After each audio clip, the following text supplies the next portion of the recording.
Principles of Bioproduct Separation, Module 6, Adsorption, Segment 1, Chemistry of Adsorption.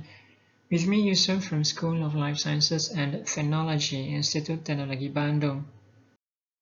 In this module, we will discuss about chemistry of adsorption, batch adsorption, adsorption in continuous state tank, and adsorption in fixed beds.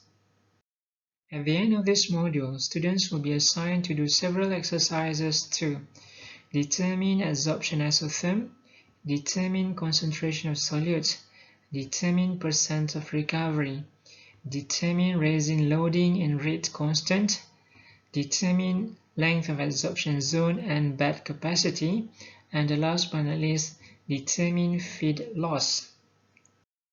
Adsorption occurs when a dissolved solute is bound to a solid adsorbent.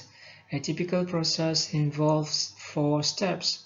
First, a feed solution is added to the adsorbent. Second, adsorption occurs, a process which may be both selective and slow. Third, the spent feed solution is withdrawn. Fourth, the adsorbed solute is eluted, often using a different solvent. Common adsorbent. Adsorption requires adsorbent solid materials to which solutes of interest bind reversibly.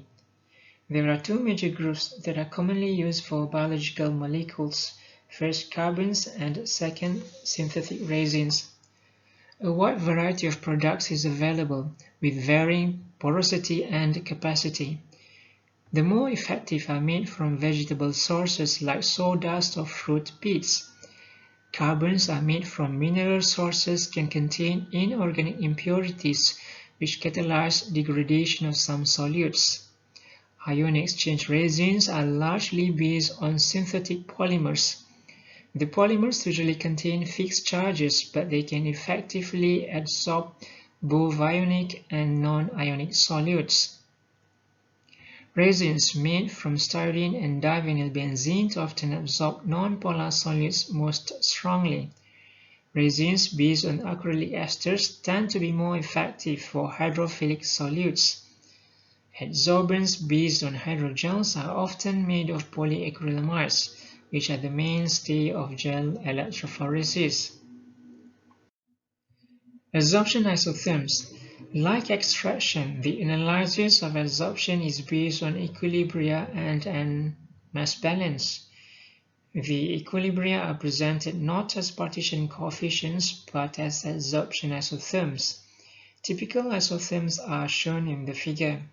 For each isotherm, the ABC curve gives the solute concentration in the solution, usually in units of mass of solute per volume of solution. The ordinate gives the solid concentration on the adsorbent surface, most commonly in units of mass of solid per mass of adsorbent. Any adsorbent isotherm which is concave towards the ABC curve is said to be favorable, for strong adsorption occurs even in dilute solution. Any isotherm concave toward the ordinate is described as unfavorable.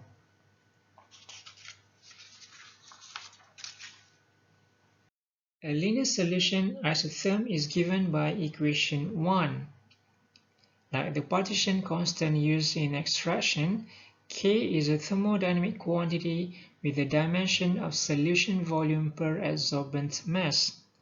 The empirical Freundlich isotherm, as shown in equation 2, describes the adsorption of a wide variety of antibiotics, steroids, and hormones. The constants are best determined by means of a log-log plot of Q versus Y. The slope of such a plot is the dimensionless exponent n. If the absorption is favorable, then n is less than 1, whereas if it is unfavorable, then n is larger than 1.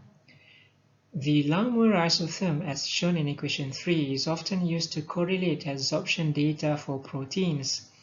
In this case, the easiest way is to do a plot of 1 per Q versus 1 per Y. The intercept on such a plot is 1 per Q null and the slope is K per Q null. Langmuir isotherm has a strong theoretical basis. This basis relies on a postulated chemical reaction between solute and vacant sites on the adsorbent surface as shown in equation 4. If this reaction is at equilibrium, then it is described by an equilibrium constant K as shown in equation 5. Total number of active sites must be fixed as given in equation 6. Combining equation 5 and equation 6 results in equation 7. Ion exchange isotherms. Let's consider an ion exchange reaction on a resin given in equation 8, where HR and NAR represent ion exchange site with a proton and a sodium ion, respectively. This implies that all sites are filled with either a proton or a sodium ion. The equilibrium constant is given by equation 9. The total concentration of ionic groups R on the resin is fixed, as shown in equation 10 and equation 11. In a buffered solution where H+ is constant, we see that sodium adsorption on the resin will imitate the Langmuir isotherm. Affinity adsorption. Affinity adsorption depends on specific chemical interactions between solute and resin rather than the London van der Waals force responsible for conventional absorption or the electrostatic interactions of ion exchange. Hence, affinity adsorption is much more selective. The adsorbent consists of two parts, a support and a ligand. The support is bound to the ligand by covalent or ionic bonds, but it does not react with the solute. In contrast, the bound ligands do react selectively with the solute. When the solute is macromolecular, the interaction often involves several adjacent sites on the adsorbent that resembles lock and key mechanisms, as shown on the right figure. In the next segment, we will discuss about batch adsorption. Until then, I am Yusuf from Institut Teknologi Bandung.